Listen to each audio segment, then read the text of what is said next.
उसको रिज्यूम कर दो। देखिए हम लोग को पढ़ना है डिस्टेंस फॉर्मूला, यानी दो पॉइंट के बीच की दूरी को हमको निकालना है। दो पॉइंट के बीच की दूरी को निकालना है। जैसे एक पॉइंट हमने लिया ए और दूसरा पॉइंट लिया बी। सबसे पहली चीज तो हमें दो एक्सिस ड्रा करना होगा। Draw x axis and y axis which intersect each other at point O at right angle, and we take 2 points A and B in first quadrant A and B। अब समझिए हमने बताया कि origin से जब हम राइट साइड की तरफ एक्स एक्सिस पॉजिटिव की तरफ चलते हैं तो वो पॉजिटिव वैल्यू बताता है, ऊपर चलते तो ये भी क्या होता है पॉजिटिव वैल्यू होता है। हमने जो पॉइंट ए लिया और बी लिया, इसकी पॉइंट की अगर हमको कैलकुलेट करना है, इवेल्युएट इस पॉइंट को जानकारी लेना है तो क्या करेंगे, क्या मान लो कि पॉइंट ए से एक लाइन ड्रा कर दिया एक्स एक्सिस पर। पॉइंट ए से एक लाइन ड्रा किया A an perpendicular on X axis and B an perpendicular on X axis. ये दोनों पॉइंट हमने ड्रा किया। ये दोनों पॉइंट जब ड्रा करेंगे जी तो ओ से एम की दूरी हमने माना x1, ठीक है। ओ से एन की दूरी माना हमने x2, ठीक है। क्लियर हो गया। अब देखिए ये जो हमारा डिस्टेंस आया वो क्या आया, हॉरिजॉन्टल डिस्टेंस ना आया। ये डिस्टेंस हमारा हॉरिजॉन्टल आया, लेकिन वर्टिकल लाइन जो हमने परपेंडिकुलर ड्रा किया इसका भी तो कुछ दूरी होगा, इसका कुछ डिस्टेंस होगा ना। तब मान लेते हैं ए से एम के बीच का डिस्टेंस क्या है y1। कुछ तो कोऑर्डिनेट रहेगा ना इस पॉइंट पे। जब क्वेश्चन आएगा तो उसमें x1 और y1 कुछ तो कोऑर्डिनेट रहेगा ना।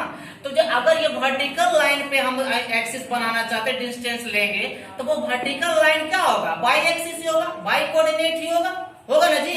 यानी यहाँ पर हमारा इसको मान लिए y1 और इसको मान लिए y2। इट मीन्स b1 की दूरी कितना हो गई y2 और am की दूरी हो गई y1। अब जरा सा देखना है कि हमको mn का डिस्टेंस निकालना है। तो mn बराबर देखो रेक्टेंगल का अपोजिट साइड क्या होता है इक्वल।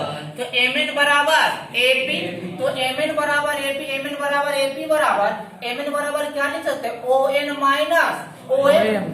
तो on माइनस om, on का दूरी क्या है x2, x2 minus x1, x2 minus x1। Similarly bp का डिस्टेंस हम निकालेंगे कैसे जी, bn minus bn minus pn। अब गौर करो ये जो pn है और ये am है आपस में बराबर होगा ना, रेक्टेंगल का अपोजिट साइड इक्वल। तो ये जो bn डिस्टेंस आएगा वो क्या आ रहा है यहाँ से जी y2 माइनस y1। ये आपका आ गया y2 माइनस y1 और ये आ गया x2 माइनस x1। अब गौर करने वाली बात यह है कि ये जो ट्रायंगल बन रहा है ABP या APB, वो कौन सा ट्रायंगल बन रहा है, राइट एंगल ट्रायंगल बन रहा है। तो किसी भी राइट एंगल ट्रायंगल में हम पाइथागोरस थ्योरम लगा सकते हैं हाइपोटेनस का निकालने के लिए, और हाइपोटेनस ही हमारा क्या बताएगा, distance between the point A and B which is known as the distance formula, जिसे हम लोग डिस्टेंस फॉर्मूला बोलेंगे। तो AP का डिस्टेंस है x2 माइनस x1 और BP का डिस्टेंस है क्या चीज y2 माइनस y1। इस ट्रायंगल में हम पाइथागोरस थ्योरम लगाएंगे तो हाइपोटेनस का स्क्वायर बराबर परपेंडिकुलर का स्क्वायर प्लस बेस का स्क्वायर, तो under root AP square plus BP square. AP मालूम है x2 माइनस x1 का स्क्वायर, BP मालूम है y2 माइनस y1 का स्क्वायर। यानी हमारा distance formula AB line segment का डिस्टेंस क्या आ गया जी, under root x2 minus x1 का square plus y2 minus y1 का स्क्वायर। इसको जनरल फॉर्म में ऐसे भी लिखा जाता है y1 x1 माइनस x2 का square plus y1 minus y2 का स्क्वायर। ऐसा क्यों किया जाता है, यहाँ जो x2 माइनस x1 है ना, यहाँ से माइनस कॉमन कर लेंगे तो माइनस का स्क्वायर प्लस माइनस का स्क्वायर क्या आएगा प्लस, तो इसको कर देंगे x1 माइनस x2 का square plus y1 minus y2 का स्क्वायर। यानी इस प्रोसेस पे आपको दो पॉइंट दिया रहेगा और यही दोनों पॉइंट की मदद से आपको डिस्टेंस फॉर्मूला पूछेगा what is the distance between any two line segments, ठीक है। अगला टॉपिक हम लोग का जो पढ़ना है वो क्या है, सेक्शन फॉर्मूला।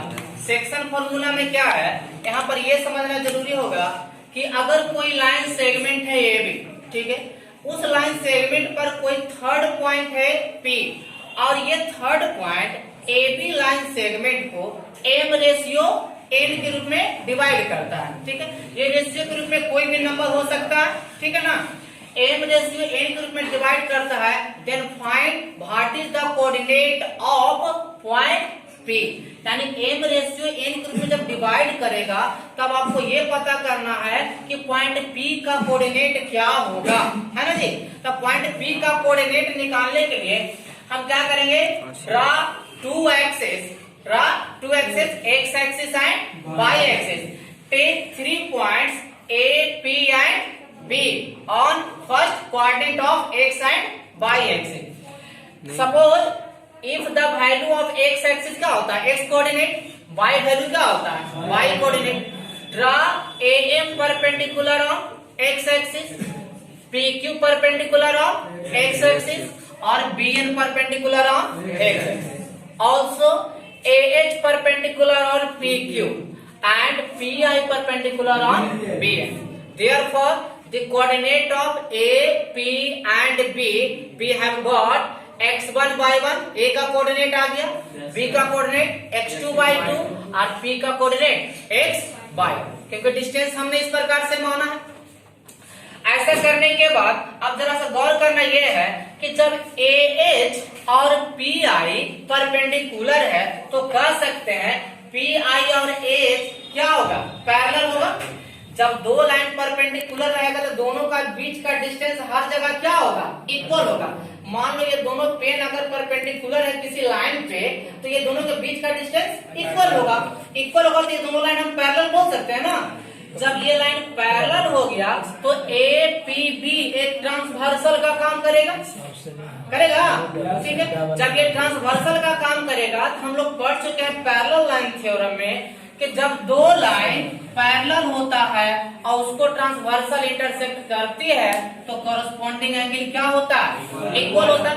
तो इसको मान लिया एंगल 1, एंगल 2, एंगल 3, एंगल 4।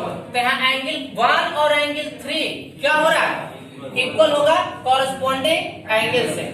और एंगल 2 बराबर एंगल 4 होगा right angle, because AH perpendicular PQ and PI perpendicular और PN। जब परपेंडिकुलर तो दोनों एंगल राइट एंगल बनेगा ना, यानी ये दोनों एंगल जब राइट एंगल बन गया और हमको दोनों एंगल का कॉरस्पॉन्डिंग एंगल मिल गया दोनों ट्रायंगल का, तो कह सकते हैं एंगल सिमिलरिटी से दोनों ट्रायंगल क्या हो गया, सिमिलर। जब दो ट्रायंगल सिमिलर होता है तो उसके कॉरस्पॉन्डिंग साइड्स प्रोपोर्शनल होते हैं, तो कह सकते हैं AH अपॉन PI, यानी बेस का प्रोपोर्शन, बेस का रेशियो, हाइपोटेनस का रेशियो और परपेंडिकुलर का रेशियो। तो that is AH upon PI बराबर PH अपॉन BI बराबर AP अपॉन BP। सारा का डिस्टेंस अब हमको निकालना होगा कि PQ बराबर AH होगा, because opposite sides are equal. तब MQ बराबर AH, तो MQ बराबर AH को लिखेंगे क्या, OQ माइनस OM। तो OQ माइनस OM करेंगे तो X माइनस X1, क्योंकि O से Q का डिस्टेंस है X और O से M का डिस्टेंस है X1। तो MQ का वैल्यू निकालने के लिए ये पूरा बेसिस को माइनस कर देंगे ना, X माइनस X1। अब देखिए हमको QN का वैल्यू निकालना है, तो QN का वैल्यू निकालने के लिए क्या करना होगा, ON में से OQ को माइनस करेंगे। तो ON डिस्टेंस हमारा X2 है, तो यहाँ से क्या है XX, तो इसका वैल्यू क्या आएगा जी, X2 माइनस X, और इसका वैल्यू आया था X माइनस X1। सिमिलरली अब हमको PH का वैल्यू चाहिए, है ना जी।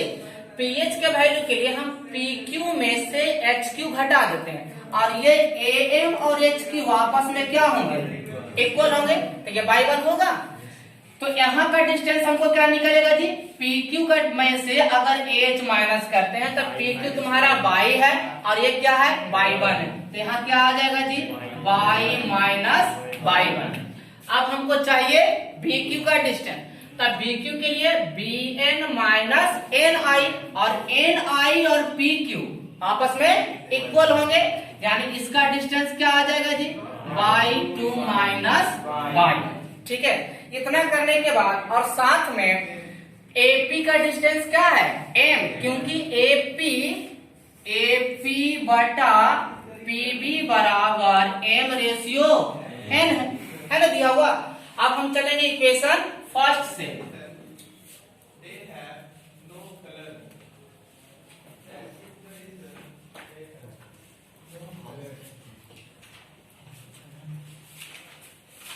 इक्वेशन फर्स्ट,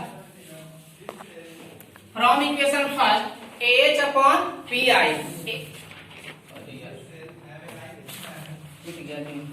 ऑन PI बराबर PH अपॉन BI बराबर AP अपॉन B। ध्यान दीजिएगा, तो AH अपॉन PI है, यहाँ AH और MQ आपस में बराबर है ना, यहाँ लिखे AH बराबर MQ, यहाँ क्या है वैल्यू दी x माइनस x1, यानी x माइनस x1। PI का वैल्यू कितना है, PI का x2 माइनस x, तो x2 माइनस x। PH का वैल्यू क्या है y minus y1, y minus y1। BI का वैल्यू क्या है y2 माइनस y, तो y2 माइनस y, ठीक है। और AP और BP का रेशियो लिखा हुआ है m रेशियो n, यानी m upon n।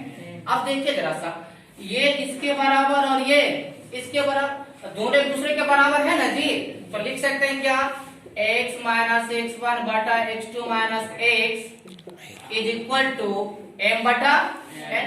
Cross multiplication कर सकते हैं, तो n into x minus x1 बराबर m into x2 minus x, गुना कर दीजिए nx minus nx1 equal to mx2 minus mx, ठीक है।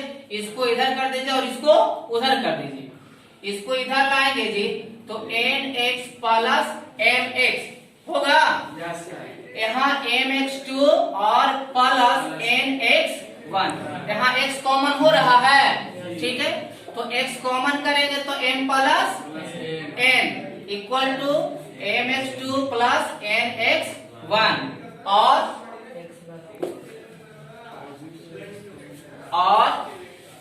x बराबर mx2 प्लस nx1 बटा m प्लस n। ये आपका क्या हो गया जी, पॉइंट P का x कोऑर्डिनेट, पॉइंट P का x कोऑर्डिनेट। इसी प्रकार से आप ये दोनों को जब बराबर कीजिएगा तो इससे आपको मिलेगा y बराबर m/2 प्लस n/1 बटा m प्लस n। यानी इस प्रकार से x और y दोनों का कोऑर्डिनेट हमको मिल जाएगा, x और y का कोऑर्डिनेट मिल जाएगा। इसी में जरा सा एक चीज और समझ लीजिएगा, मिड पॉइंट के बारे में बात आती है कोऑर्डिनेट ज्योमेट्री में, इसमें सेक्शन फार्मूला में कि मिड पॉइंट का वैल्यू कैसे निकालते हैं। पहला चीज तो हम ये कहेंगे कि यहाँ जो m रेशियो n हम लिखे हैं, ठीक है, कहीं कहीं क्वेश्चन में आपको बोलेगा कि ये k रेशियो 1 में है, मतलब AP अपॉन PB बराबर k रेशियो 1, ऐसा कहेगा। तो जब k रेशियो 1 कहेगा तो m की जगह k आ जाएगा और n की जगह 1 आ जाएगा। तो उस कंडीशन में x का वैल्यू क्या होगा जी, kx2 प्लस 1 इंटू x1 बटा k प्लस 1 होगा, फिर k यानी कांस्टेंट, फिर k यानी कांस्टेंट। और y का वैल्यू क्या होगा जी, k into y2 plus 1 into y1 बटा k प्लस 1, यानी इस कंडीशन से मिल जाएगा।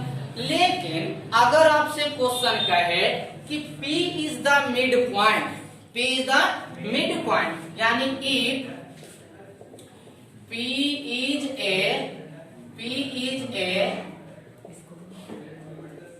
Mid point. अब बताओ जब मिड पॉइंट, जब मिड पॉइंट होगा जी तो दोनों का रेशियो क्या होगा, सेम होगा। यस सर, दोनों का रेशियो सेम, यानी या तो वो 2:2 के रेशियो में हो या 1:1 के रेशियो में। अगर 2:2 के भी रेशियो में रहेगा तो इसको 1:1 लिख सकते हैं, ठीक है। यानी जब मिड पॉइंट होगा तो m रेशियो n बराबर क्या होगा, 1:1 होगा। जब ये 1:1 होगा तो जरा से यहाँ पर आइए तो x का वैल्यू क्या होगा 1 into x2 plus 1 into x1 बटा 1 प्लस 1, यानी x बराबर x1 प्लस x2 बाई 2।